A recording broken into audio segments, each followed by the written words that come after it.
live? Mm-hmm. Oh god. Where are we starting?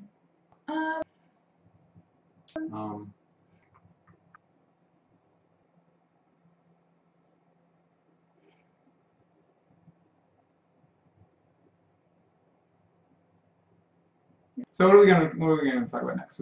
So I got a question on Tumblr about the use of the word polygamy. Somebody had asked me what I thought about it because it historically has kind of a negative connotation to it. A lot of times when people are introduced to polyamory, they have never heard of it, they have no experience interacting with it intellectually, and they've heard of polygamy though. Mm-hmm. And so sometimes they assume what we're talking about is polygamy. The first time I told a friend of mine that I was poly, and she goes, "Have you seen Sister Wives?"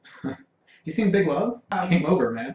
What are the differences between polyamory and polygamy? Let's talk about them. Okay, well first we have to define them. Polyamory, as we've said, is a consenting, honest relationship in which partners are encouraged to seek out multiple relationships in whatever way works for them. Polygamy, by its very base definition, is one person with multiple spouses in which their spouses are married to them but not anybody else, right, and don't have the opportunity to seek out other partners or spouses. It's like an umbrella term. And then within the umbrella of polygamy, what is it called if there's one man with several wives? I feel like I'm on trivia night. It's kind of like trivia night. One man with several wives is called polygyny. What's it called when one woman is married to several men? That is polyandry. Here's the issue that I have with polygamy. It's got nothing to do with religion, even though there is a connotation of that within the cultural definition of polygamy that we have. The issue is that in any direction, whether it's polygyny or polyandry, it's totally unequal. Yeah, it seems to suggest that there are these like two classes of people. Like the one, if you're in a polygynous marriage, say, there's the man, and the man can have many spouses, but the women can only have one. It rubs me the wrong way. I don't really like that. Yeah, I mean, the issue that I take with it is that there's one person saying, I have the right to do this, and you don't. Even though you're consenting to it and you're, like, you want to be a part of this relationship, even if everybody involved in the relationship is totally fine with the setup, it's not something that I would ever endorse. It's not like it's not an open system. You know, it's like the rules are quite rigid, and they're very sexist. Let's say you and I are in an open relationship. Okay, let's say we are. Just for now. Don't get crazy though. In our relationship, all I'm comfortable with, and this is very common, is for you to only date women and not men. Yeah. Something about you dating men makes me feel threatened. One penis policy. That's off the table, right? The one penis policy. But it's another thing to say, because of who you are and because of who I am, I can have other partners, but you can't.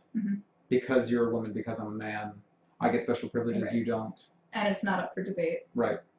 That's a major difference between the kind of relationship philosophy we want to advocate, one that is about equality and openness, and that is always able to be revised by conversation. Yeah, the one thing that I think across the board should be true of every polyamorous relationship is that it's open to evolve and change. That whatever rules you set forth at the beginning might not work for you 6 months or a year or 10 years down the line, so you always have to be revisiting those. And that's not really the case in a lot of polygamous relationships. I mean, the fact of the matter is, especially in our country, it does have a religious connotation. The Church of Latter-day Saints, even though they don't officially endorse polygamy, it's kind of common practice in a lot of places. I think that's pretty good coverage of polygamy for now.